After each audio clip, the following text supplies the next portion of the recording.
Actualidad Radio. La información nunca sonó tan bien. Muy bien, vamos a conversar con la doctora Marta Arias. Hay muchas preguntas de inmigración que nos han hecho. Realmente no tenemos respuesta para eso y hay que buscar siempre ayuda experta y profesional y contamos con ella. Ella está con nosotros cada lunes, pero bueno, queremos antes de la próxima semana poder ayudar un poco a las personas que tienen cierta incertidumbre, cierto temor. Bien, le damos la bienvenida. ¿Cómo está, doctora? Muy buenas tardes. Muy buenas tardes, Agustín y Carlos. Un saludo para ustedes en este comienzo de fin de semana. Muchas gracias, doctora. Doctora, nos ponen aquí una inquietud que dice que hay 3 mujeres cubanas que han sido detenidas tras asistir a citas que habían sido programadas previamente con el Servicio de Inmigración y Control de Aduanas en la oficina de Miramar en el condado Broward. ¿Esto es posible? ¿Las personas que tienen una cita van allí y la pueden poner para deportarlas?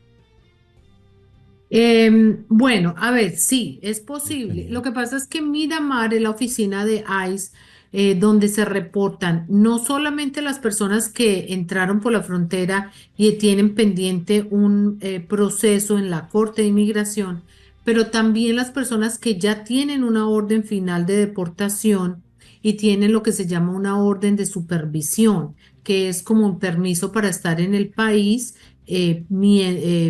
como el que le dan a los cubanos. Entonces, es muy posible que una persona que está en una orden de supervisión se presente a Miramar y no le den más orden de supervisión y ejecuten esa orden de deportación que tiene la persona. O sea, que tenían órdenes previas y simplemente ahí el gobierno decidió ejecutarlas. Puede ser eso, Ajá. es una posibilidad. La otra posibilidad, Agustín, que es lo que creo que va a empezar a pasar, es que, si usted se acuerda, el presidente Trump dijo que iba a dar deportaciones rápidas o expeditas a personas que lleven menos de 2 años en el país. Lo que están haciendo es, si esas personas tenían un caso pendiente con la Corte de Inmigración, están terminando los casos de la Corte de Inmigración y cuando la persona vaya a Miramar a presentarse, puede ser detenida y deportada expeditamente bajo esa orden ejecutiva que dijo pues que iba a hacer eso, que iba a hacer las deportaciones expeditas. Doctora, nos dicen que algunas de estas personas o esas personas tenían una forma I-220A. ¿Eso los ubica en qué estatus? A ver, la I-220A es esa forma que le dieron a las personas que pasaron por la frontera y no les dieron un parol, sino eso se llama reconocimiento bajo o salida, libertad bajo palabra. En inglés se llama Release and the Recognizance, o sea que salen bajo palabra. Entonces esa aplicación es la que entró en esa demanda que hubo, si era o no un parol para poder aplicar para el ajuste cubano, y esa fue la demanda que llegó a la sala de apelaciones. La sala de apelaciones emitió una decisión que tampoco es la decisión final, pero sí que dijo que posiblemente esa 220A no es un parol, pero sin embargo, fíjense, no todo el mundo está en esa situación. Nosotros tenemos personas en la corte y que están en el proceso de corte y que han aplicado para la residencia a través del ajuste cubano, todavía invocando que la 220A puede ser un parol. Y a esas personas no las han deportado. Entonces, la diferencia aquí está en cuándo entraron. Si entraron hace menos de 2 años, es posible que sí, que los detengan y les den una deportación expedita, como dijo el presidente que iba a hacer. Doctora, hablemos un poco, hablemos un poco de los venezolanos. Algunos de ellos se les ha vencido, está a punto de vencérseles el TPS, y hay otro grupo, tengo entendido, que tiene fecha de vencimiento para el mes de septiembre. Algunas de estas personas tenían la posibilidad de aplicar para un asilo político, porque trabajaron en algún lugar en Venezuela donde fueron perseguidos, por ejemplo, personas que eran reporteros, personas que eran periodistas, y se señalaron en Venezuela como periodistas honestos que tuvieron que criticar en algún momento la dictadura y empezaron a perseguirlos. Pero llegaron acá a los Estados Unidos y de pronto se les abrió esta vía más fácil del TPS y se fueron por ahí. Pero realmente tienen algún tipo de justificación o de méritos para el asilo político. Haber utilizado la vía del TPS los imposibilita o los excluye de la posibilidad del asilo o no. No, el asilo lo pueden presentar. Lo que pasa es que ese asilo va a ser un asilo tardío o extemporáneo porque no se pidió dentro del año de haber ingresado a los Estados Unidos. Entonces, al asilo extemporáneo o tardío se le añade un requisito más, vamos a decirlo así, que tiene que probar la persona y es la razón extraordinaria de por qué no pidió ese asilo dentro del año. Entonces, el juez antes o el servicio de inmigración, depende de quien tenga esa petición de asilo, antes de la persona entrar a probar el asilo, la persecución y todos los requisitos que conlleva el asilo, va a tener que probar primero esa razón extraordinaria de por qué no lo hizo. En mi experiencia como abogada de inmigración, en las investigaciones legales que yo he hecho de la razón extraordinaria, para estos efectos, la mayoría de las veces lo que aceptan son situaciones como condiciones médicas, traumas postraumáticos, cosas graves. Cuando una persona ha aducido como razón extraordinaria, no sabía, no tenía la plata, le pagué al tramitador o al abogado y no me hizo el trámite, bla, bla, bla, eso no sirve como razón extraordinaria. La pregunta ahora es, y me la han hecho ya, entonces, el hecho de que tenía el TPS y preferí irme por esa vía y no presenté el asilo, ¿es suficiente y puede ser considerada una razón extraordinaria? La respuesta es no sabemos. Todos, el que quiera tratar de exponerlo y presentarlo como una razón extraordinaria lo va a poder hacer y va a ser la decisión del juez o de ese oficial si va a considerar que eso llega al nivel de situación extraordinaria para efectos de ese asilo tardío. Claro, porque como no hemos cruzado nunca por ese puente, pues es algo inédito, habrá que esperar a ver cómo el gobierno reacciona. Correcto, es un argumento que hay que hacerse, no sabemos si lo van a aceptar o no, no hemos estado en esa situación. Yo cuando hice un research de esto, como le digo, en resumen eran cuestiones médicas, situaciones graves que se han considerado como circunstancia extraordinaria. Cuando la ley pone estas palabras, extraordinaria, lo hacen con la intención de que sea así, extraordinario. Entonces, no es fácil probar una razón extraordinaria. Yo tuve una persona que dijo, es que yo le pagué a alguien y le pagó un mundo de plata y esa persona no hizo nada. Uno diría, bueno, eso es extraordinario, pero la justicia ha considerado que no es extraordinario. Ahora, doctora, cuando el caso es que una persona sí hizo su solicitud de asilo, no ha sido llamado para la entrevista, como hay muchas personas que tienen años esperando su entrevista de miedo creíble.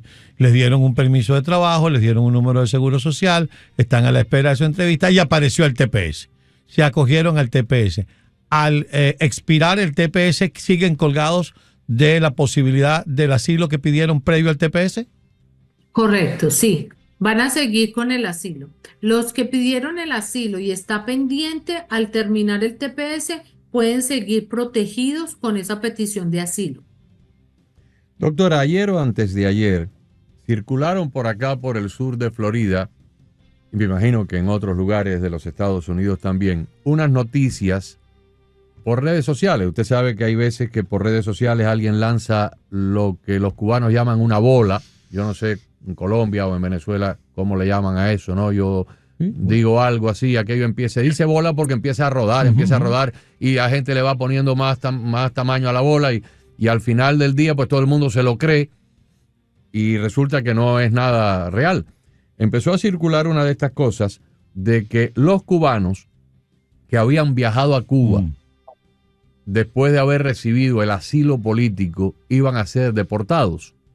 Entonces escuché hoy un video que puso un periodista cubano, Mario Pentón, que inclusive está de vacaciones y dejó sus vacaciones a un lado para abordar este tema, y decía él que la noticia es completamente falsa, que no hay por qué preocuparse, que si un cubano o sea, a mí, desde el punto de vista ético, desde el punto de vista lógico, si una persona vino para acá de Cuba pidiendo asilo político por persecución, yo particularmente no concibo que a los 2 o 3 años pueda ir de vacaciones ahí si lo estaban persiguiendo y le dieron el asilo por esa razón. Pero eso es mi manera de pensar, no es la manera del gobierno. El gobierno piensa de otra forma. Decía el periodista Pentón que esta es una noticia falsa, que no hay de qué preocuparse, pero yo quiero que usted nos diga exactamente qué es lo que se está comentando dentro de los círculos donde usted se desenvuelve. A ver, Agustín, esto no es un tema nuevo. De pronto ahora la bola o el rumor está corriendo acerca de los cubanos, pero este tema no ha sido nuevo. Le doy un ejemplo. En la época en que venían o todavía vienen, pero en la época en que el asilo de los colombianos fue más común, que fue esa época del 2000 o finales del 90. Las guerrillas, todo ese asunto. Exacto. En esa época vino el mismo tema y este tema ha sido abordado en forma inconsistente, diría yo, por el Servicio de Inmigración. Tenemos que diferenciar. Cuando una persona recibe la aprobación del asilo, le dan un estatus de asilado por 1 año. Si esa persona pide un permiso de viaje como refugiado o asilado, que lo puede pedir, y viaja a su país de origen del que reclamó una persecución, ahí sí, automáticamente y por ley se considera que ese asilo se lo quitan, porque viajó dentro del año que todavía es asilado al país donde él reclama refugio. Y eso está en la ley. Eso sí, el que lo haga, mejor dicho, se está autodeportando. Ahora, la otra situación es el que pidió el asilo, pasó el año, pidió la residencia y se la dieron. Coge la residencia y al otro día que la coge se monta un avión para Cuba y se queda 3 meses, 4 meses y regresa.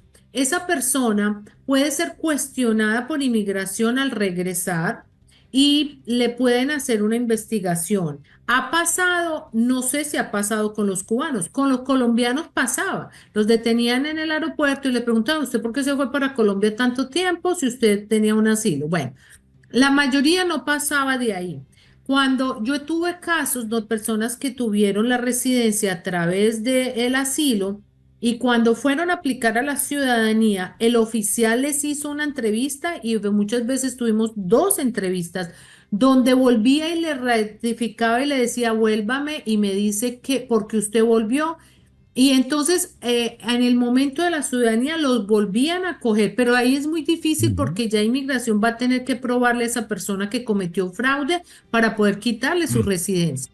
Entonces, en conclusión, este es un tema que no ha sido consistente la forma que inmigración ha abordado estas situaciones, pero que sí pueden ellos, si está antes de 5 años después de recibir la residencia, le pueden rescindir a una persona la residencia si le comprueban que hubo fraude o misrepresentation, o sea, mentira, al obtener ese beneficio migratorio, porque el Servicio de Inmigración, y está en la ley, le puede rescindir, o sea, quitar una residencia a una persona dentro de los 5 años de haber sido emitida. Entonces, si la persona coge la residencia, al año 3, 4, 5, viaja 5 veces al año a Cuba y no le pasa nada, inmigración lo investiga un poquito más y le puede comprobar fraude, pues claro, se la puede rescindir antes de los 5 años.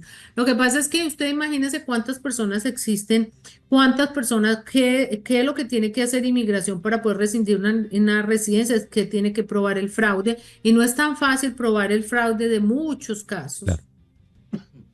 Doctora, sobre el tema de los viajes a Cuba, aquí hay un oyente, dice, saludo a la doctora, ¿hay alguna restricción de viaje a Cuba? Los cubanos, ya sean ciudadanos o residentes, que se hayan regularizado por la ley de ajuste cubano, ¿tendrían alguna dificultad para reingresar de nuevo a los Estados Unidos? No deberían tener ninguna dificultad si ya son residentes y no han tenido convicciones criminales. Un residente de los Estados Unidos que ha tenido convicciones criminales en el país debe antes de viajar, consultar el abogado de inmigración para saber si va a tener consecuencias migratorias. Por ejemplo, es muy típico y me pasaba mucho antes que las personas, sobre todo los jóvenes, tenían convicciones por posesión de marihuana menos de 30 gramos, como son misdemeanors, o sea, pequeños delitos. No pensaban que tuviera ninguna consecuencia. Viajaban fuera de los Estados Unidos y al entrar los detenían. Y lo mismo personas que habían cometido robos de tienda. Entonces, con esta nueva ley que pasó, el Lake and Raleigh Act, que considera un delito de shoplifting, un delito menor que puede dar lugar a un arresto obligatorio, una detención obligatoria, puede ser que esa persona que salga y vaya a volver a entrar sea sometido a una detención obligatoria. Entonces, la conclusión es, el residente que vaya a salir fuera de los Estados Unidos, no importa sea cubano, de donde sea, si al regresar puede ser detenido. Entonces tiene que buscar un abogado. Ahora, lo de la ciudadanía, no debería tener ningún problema tampoco. Pero sí quiero decirles algo a los que nos están escuchando, porque esto lo estábamos revisando incluso hace 2 semanas que tuvimos el Congreso Anual de Abogados de Inmigración. Hay cuando una persona pide la ciudadanía, tiene que mostrar que tiene buen carácter moral dentro de los 5 años antes de pedir la ciudadanía.